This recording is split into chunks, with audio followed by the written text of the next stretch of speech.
ഇടുക്കിയിൽ പരാധീനതകൾക്ക് നടുവിൽ Idukki Kattappana KSRTC depot ആരംഭിച്ച് വർഷങ്ങൾ പിന്നിടുമ്പോൾ ബസ് സ്റ്റാൻഡിന്റെ പ്രവർത്തനം ഇതുവരെ തുടങ്ങിയിട്ടില്ല. നവീകരണത്തിനായി 3 കോടി രൂപ അനുവദിച്ചിട്ടുണ്ടെങ്കിലും സാങ്കേതിക തടസ്സങ്ങൾ വെല്ലുവിളിയാവുന്നു. 200ഓളം വരുന്ന ജീവനക്കാർക്ക് വേണ്ട അടിസ്ഥാന സൗകര്യങ്ങളും ഡിപ്പോയിലില്ല. റിപ്പോർട്ടൊന്ന് കാണും.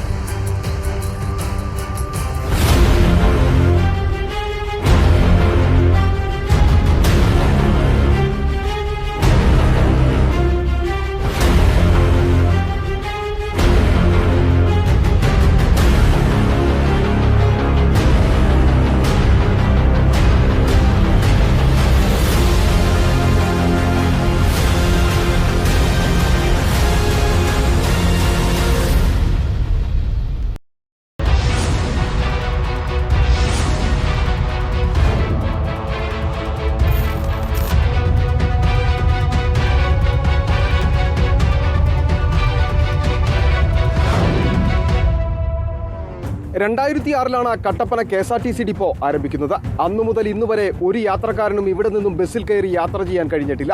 ഡിപ്പോ ആരംഭിച്ചുവെങ്കിലും സ്റ്റാൻഡിന്റെ പ്രവർത്തനം തുടങ്ങിയിരുന്നില്ല. 2018 പ്രളയത്തിൽ ഡിപ്പോയുടെ ഒരു ഭാഗം മണ്ണിനടിയിലായി. തുടർന്ന് ഡിപ്പോയും ബസ് സ്റ്റാൻഡും ആരംഭിക്കുന്നതിനായി 3 കോടി രൂപ അനുവദിച്ചു. എന്നാൽ ഇന്നും നിർമ്മാണ പ്രവർത്തനങ്ങൾ ആരംഭിക്കുവാൻ കഴിഞ്ഞിട്ടില്ല. സാങ്കേതിക തടസ്സങ്ങളാണ് കാരണമെന്ന KSRTC അധികൃതർ. നമ്മുടെ ഈ ജിയോളജി ഡിപ്പാർട്ട്മെന്റിന്റെ ഒരു തടസ്സത്തിനകത്തുണ്ട്. കാരണം വീണ്ടും മണ്ണിടിയാൻ സാധ്യത ഉണ്ട് എന്നുള്ളൊരു സാധ്യത പഠനമാണ് അവർ തന്നത്. അത് നമുക്കതിനെ റിക്കവർ ചെയ്യേണ്ടതുണ്ട്. അത് ബഹുമാനപ്പെട്ട കളക്ടറുടെ അധ്യക്ഷതയിൽ ഹൈ ലെവൽ മീറ്റിംഗിൽ നമുക്ക് തീരുമാനിക്കാൻ കഴിയുള്ളൂ.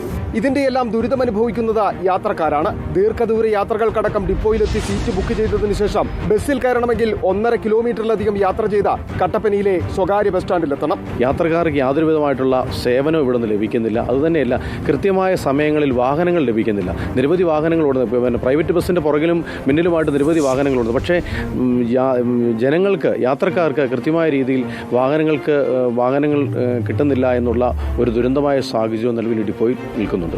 യാത്രക്കാർ മാത്രമല്ല, ജീവനക്കാരുടെ ജീവിതവും ദുരിതത്തിൽ തന്നെ. 43 ബസ്സുകളാണ് ഡിപ്പോയ്ക്ക് കീഴിലുള്ളത്. 200-ലധികം ജീവനക്കാർ. ഇവർക്ക് പ്രാഥമിക ആവശ്യങ്ങൾ നിർവഹിക്കുവാനുള്ള സൗകര്യം പോലും ഡിപ്പോയിലില്ല. സ്റ്റാൻഡ് ആരംഭിക്കുന്നതിന് വേണ്ടി പൊതുജനങ്ങൾക്കായി പണി കഴിപ്പിച്ച ടോയ്ലറ്റ് പോലും ഉപയോഗിക്കുവാൻ കഴിയാത്ത അവസ്ഥയിലെത്തി.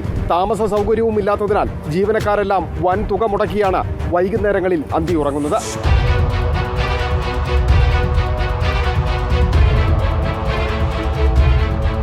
പ്രതിസന്ധികൾക്ക് നടുവിൽ പ്രവർത്തിക്കുന്ന കട്ടപ്പന KSRTC ഡിപ്പോയിൽ ദുരിതമനുഭവിക്കുന്നത് യാത്രക്കാരും ജീവനക്കാരും ഒരുപോലെയാണ്.